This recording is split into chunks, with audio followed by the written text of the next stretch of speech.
do have one of the most unique backstories in the NBA. Um, I want to start with you as a high school player, lightly recruited, maybe not recruited at all. Um, when did you sort of realize that you could be a college basketball player? Because you were 5'6" as a freshman, no 4-year college offers. I think your first interest was from Johnson and Wales, which is primarily known as a culinary school. Yeah, so, yeah, I mean, I was tiny throughout all high school. I think I was like 90 pounds my freshman year. Uh, so I went to like a school that was brand new. There was no upperclassmen, it was just freshmen. And we had the 8th grade and 7th grade in the school as well. So it was a tiny school, and I mean, I was small, just hooping for fun. I didn't really think much about it. And then like over the years, I grew a little bit.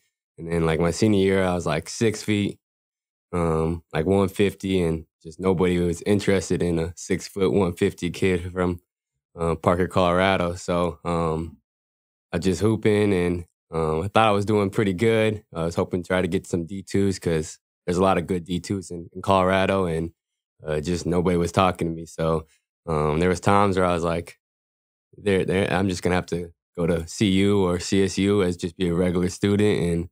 And but yeah, Johnson and Wales came, and then there was one junior college in Gillette, Wyoming, were like the two that really talked to me.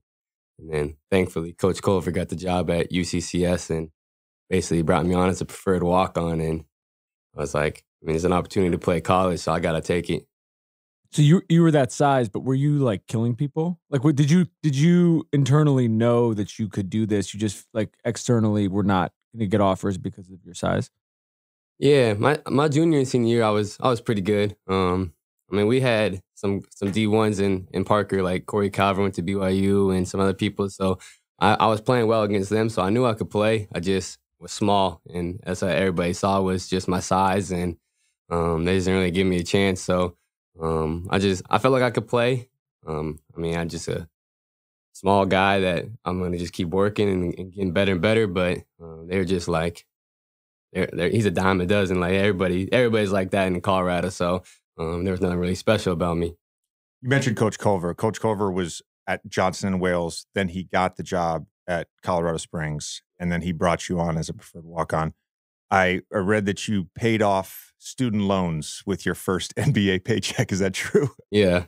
My freshman year, I took out a loan, and I just had it the whole time. And then, yeah, my first paycheck, I paid it off, and I mean, that was pretty cool to do. I think, I mean, off the top of my head, I can't think of another NBA player that had student loans. Generally speaking, NBA players are recruited. It's the they opposite. get walk-on. They get scholarships.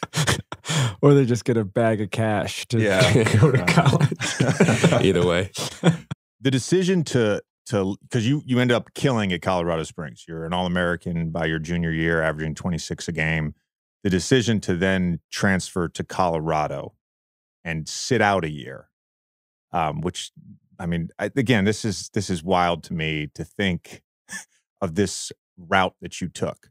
What made you want to leave? Was it to test sort of how good you really were? Yeah, I mean, I kind of felt like I'd done everything I could at the Division II level. I mean, we did so many firsts for the school history, and I was averaging crazy numbers, putting up crazy numbers in the NCAA tournament, and I was like, if I'm going to challenge myself, I got to do it. And I mean, to have CU offer me a Pac-12 school, you can't really get much better than that. So as soon as I knew that CU was interested, I jumped at the opportunity and just had to go out there and go get it. So, I mean, I didn't think CU was interested, like maybe some mid-majors, but when CU was interested, I was like, I got to go challenge myself at the top, and I mean, to be my best chance to get to the NBA as well. We talked about this with CJ McCollum, who is a little bit of a similar trajectory and everything like that in terms of size and growing into a player like this. He mentioned, I forget the exact word he used, but he basically was like, this put like a fire in his belly. Just put a chip on his shoulder of obviously nobody recruiting him, but also just being the small kid who was killing everyone, who no one took seriously.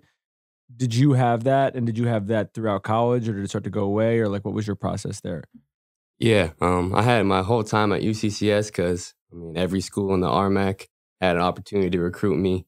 I mean there was some schools that came and watched me play and was like, "Nah, he's not even good enough to walk on this team." So I had that every game. There was 14 teams in the RMAC, so I wore 14, and I just wanted to go out there and kill them every time. And then when I transferred to CU, I just wanted to keep that chip on my shoulder and just know that ain't nobody ever really wanted me and just to take advantage of this opportunity. Do you know what imposter syndrome is? Mm-mm. You don't? Okay.